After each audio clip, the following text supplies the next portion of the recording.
Hi, everyone. Thank you for joining us on our panel today.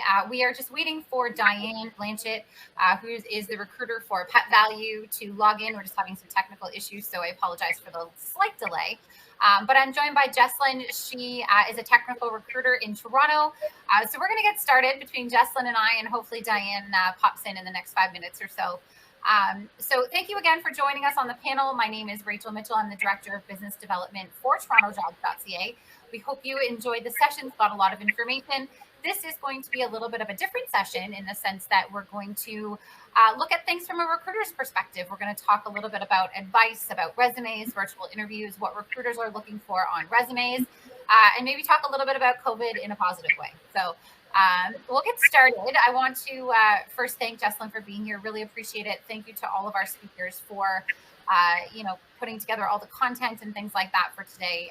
Really, really appreciate everyone's time. So maybe, Jeslyn, we can start with you, just kind of introducing yourself and your background, and we'll get started that way, and hopefully Diane comes on. Sounds perfect. I know it's kind of the pandemic world. Everything looks very different.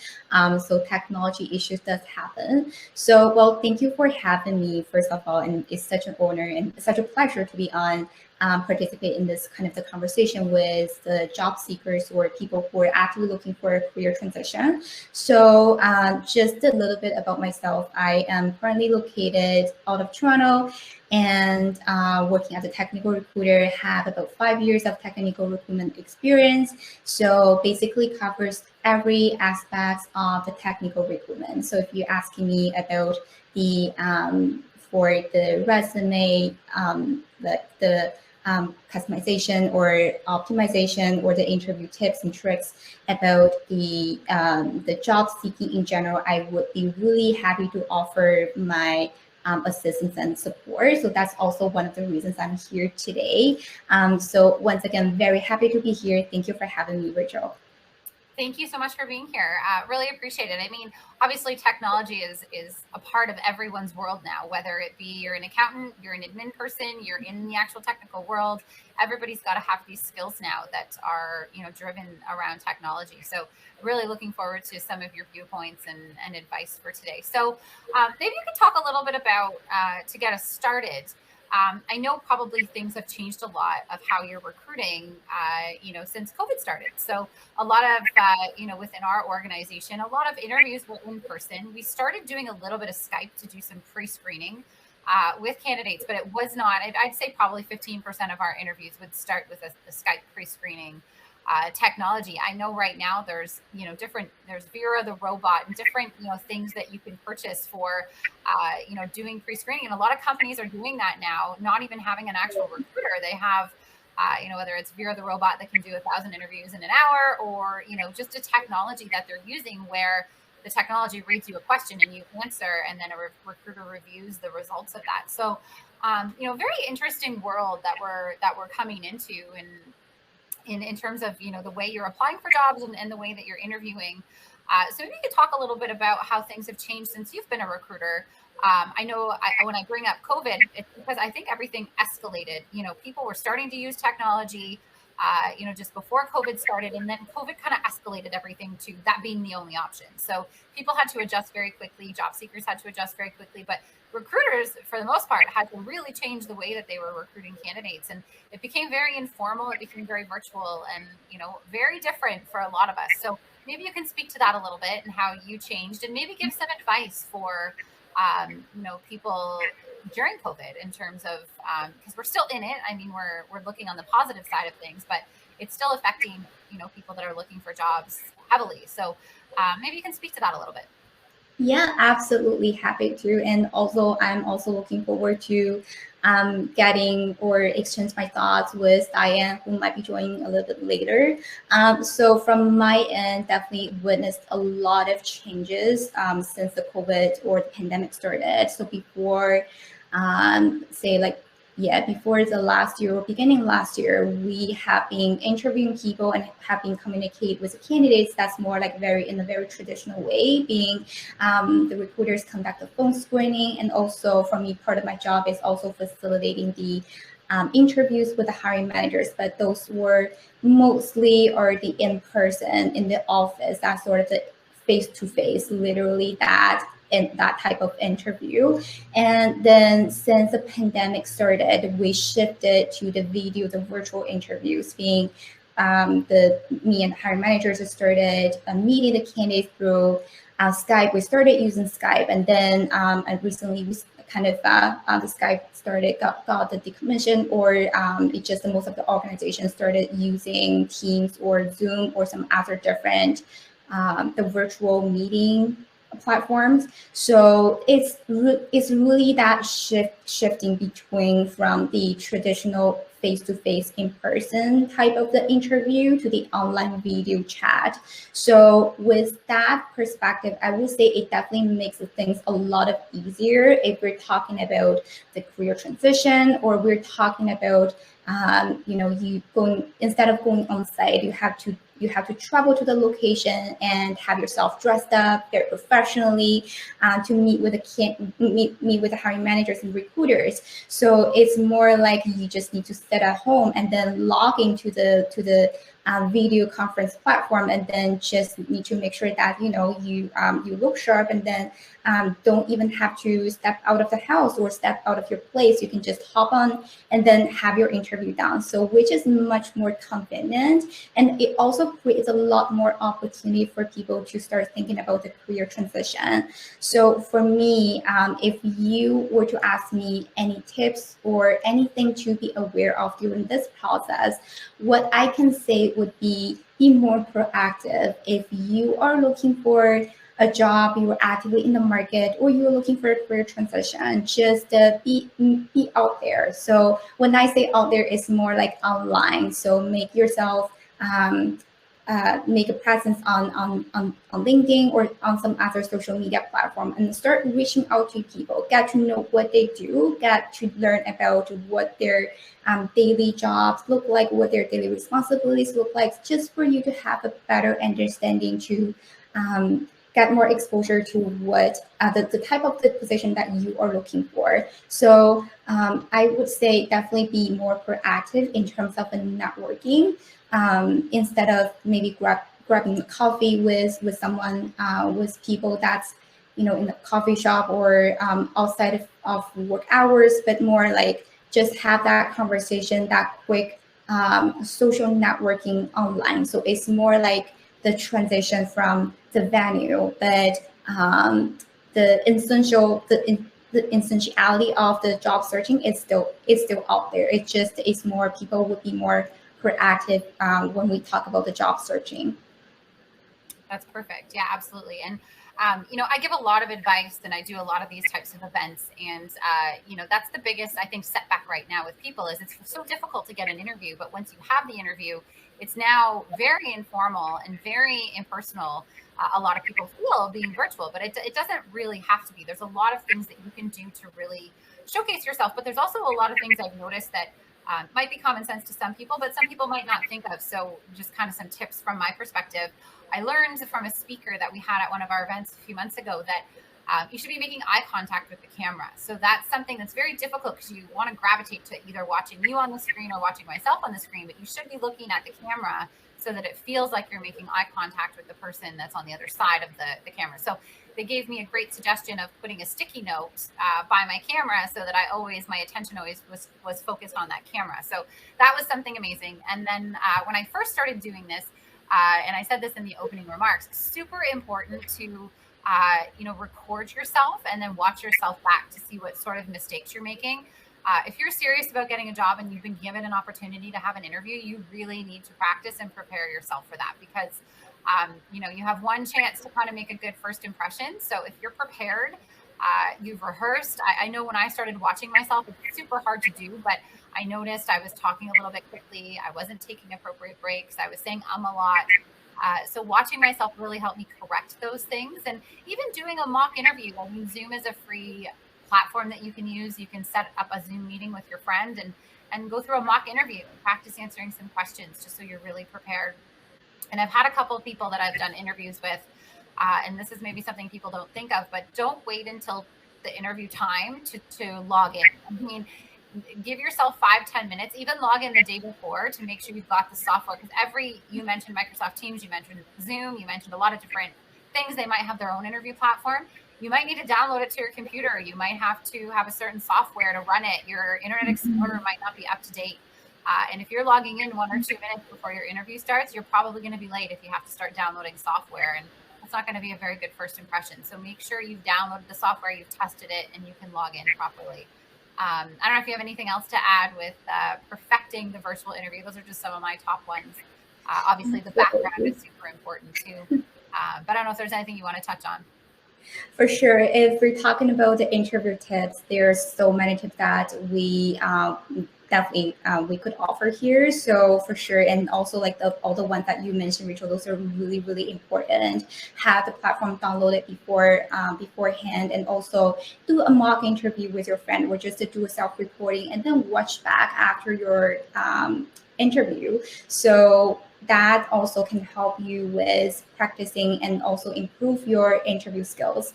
And lightening and also the distance from the camera, that is also very important. I've seen people that they hop on the interview, and then when I turn on the camera, just the face is just right in front of the camera, which is a little bit surprising.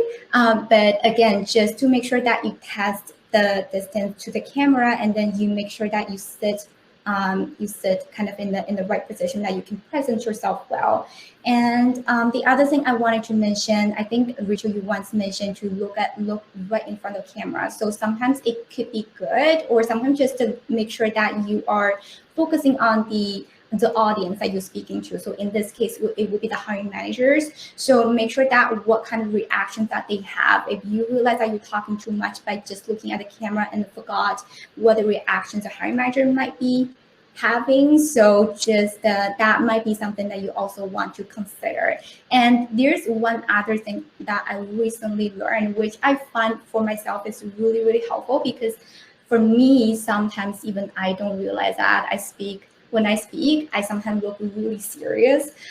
So one thing that I learned from actually that she's my mentor, she's a great mentor. So she did mention to me that maybe put a smiley face beside the camera. So just to remember that, you keep smiling, so that you are leaving that good impression to the hiring managers and to the audience. So this does not only apply to the virtual interviews, but also applies to the speech, or if you're making a presentation. So that is also very important. Just for information, I currently don't have a smiley face beside my camera, but I would have that just to take a mental note, to remember that keep smiling.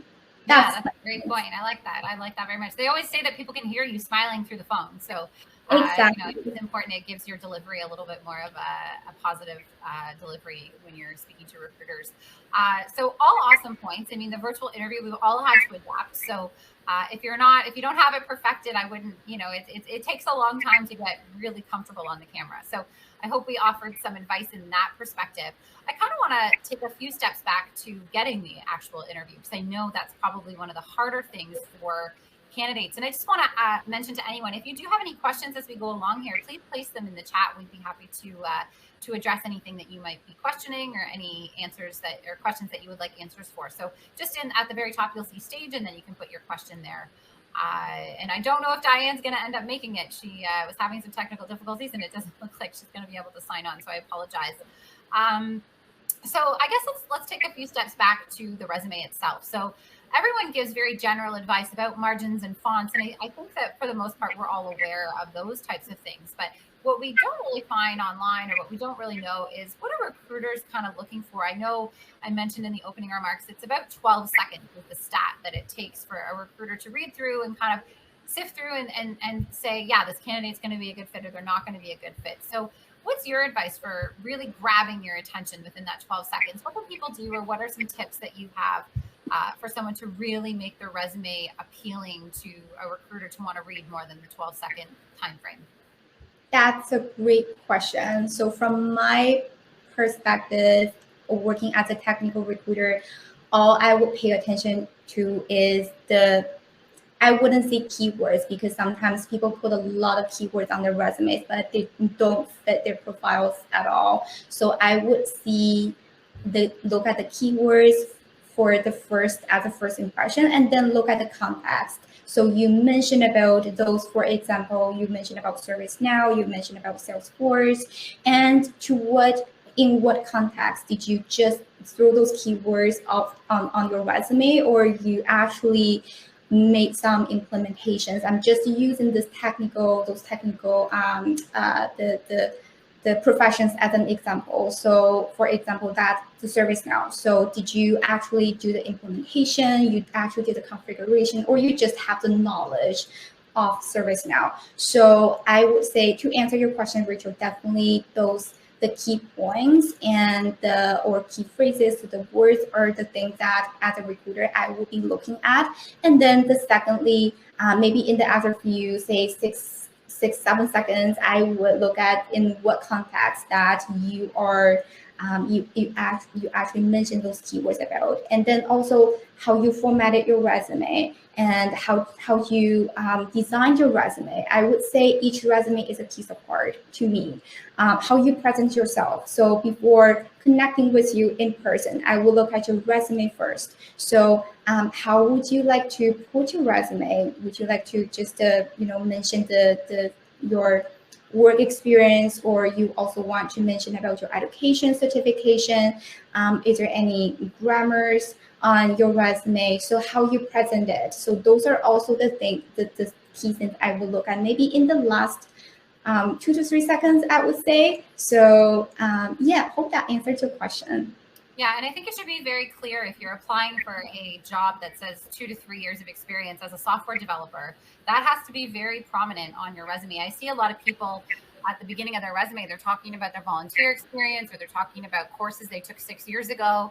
You know, your most relevant experience, if you're not a new grad, should be the position you're applying for, and it should be very clear about the number of years or the duration that you worked there, because people are looking for, okay, I'm looking for a software developer, 2 to 3 years of experience. Quickly skim, is that very prominent on your resume? It should be maybe bolded, or it should be very in front of someone's face, that's kind of the last role. And I see a lot too on resumes. I'm really looking for not someone that just says they have strong customer service skills, but proving how they have strong customer service skills, or giving a stat or giving me a number of if you work in a call center, you can say how your accuracy, or you had calls under 2 minutes, or all of the stats that are important to a call center role. Or if you're in sales, similar type of thing. It's one thing to say you're a sales leader, but how many people did you manage, and that sort of thing. Like, show how you have these skills that you can implement into that company, rather than just giving a general statement to say I can use Excel.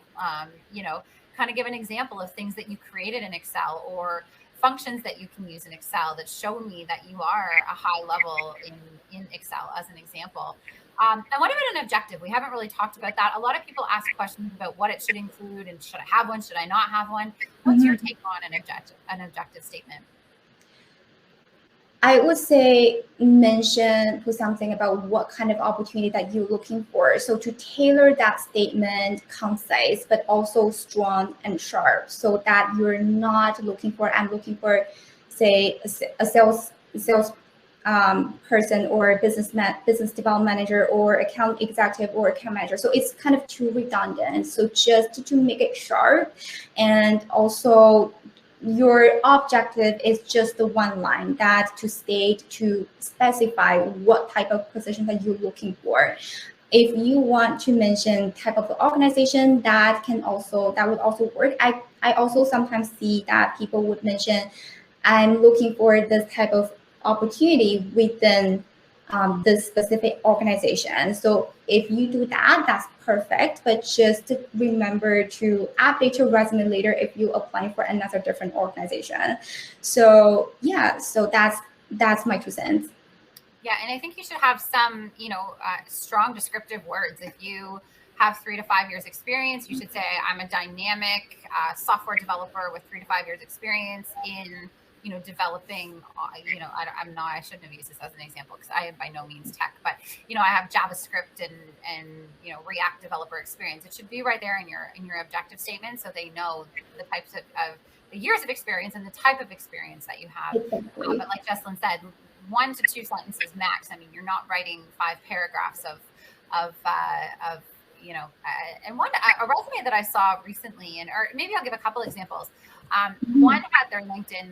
It's very important to me to see someone's LinkedIn profile, because I do like to do a little bit of research on the profile, because LinkedIn, you can have a lot more information. I can make sure that make sure your experience lines up with your resume versus what's on LinkedIn. That's really important. But a lot of people, I mentioned this in the opening remarks, and I think someone had a comment about social media. But it's very, very important right now to have a presence on social media, because most recruiters, I would say 90% of recruiters, are online. They're using Facebook to post jobs. They're using LinkedIn to post jobs. They're doing keyword searches in both of those platforms. TikTok, I mentioned, is currently doing a TikTok resumes in the States. It's kind of a pilot project to see how it works out. And if that kind of takes off, it's probably going to be something that comes to Canada. So you've got to be up on these trends and where recruiters are right now and where they're searching. And social media is pretty high up there. I mean, referrals will always be the first, way to find a job, but social media, I would think, would be almost outweighing job boards at the moment. It's super important to have a presence. Really important to make sure your profile, the things that you don't want recruiters to see are hidden. You would hate for, them to see you at a party on Saturday, some kind of crazy video, and then that, eliminates you from the interview process. So just really clearing that up, making sure it's professional. I always say, put your job description, or, because you can put a job title in Facebook. A lot of people don't know that. And companies will run sponsored ads based on job titles. They can do that. They can target the demographic. They can target where you live. So make sure your Facebook profile is up to date. Because if I'm looking for a controller, as an example, and I run a Facebook ad, or I do a search on Facebook, you'll come up if you've got that filled in. So make sure your social media profiles are really filled out. I mean, there's going to be people that don't want to be found on Facebook. Just make it private, and that's okay. But recruiters are there. They are using those platforms. So if you want to kind of be a little bit ahead, it's very important to do that. But I was going to mention, I saw something very unique, and it's something I've been saying for a while that's very impressive, depending on the role that you're applying for, but it kind of pertains to most positions.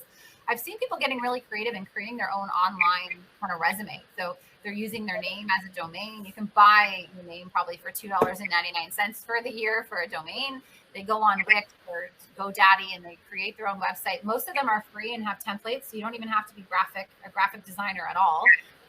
And they've uploaded this link with information about themselves. They've got a video kind of introducing who they are. They've got samples of their work. They've got their PDF resume. They've got links to their social media, and it's been very impressive to me to see how resourceful people can be and how they're thinking outside of the box like that. So just very interesting to see some of the ways people are searching. And I've seen some people using TikTok, which is super interesting to me too, because you've got recruiters on there. They're people too. They use TikTok.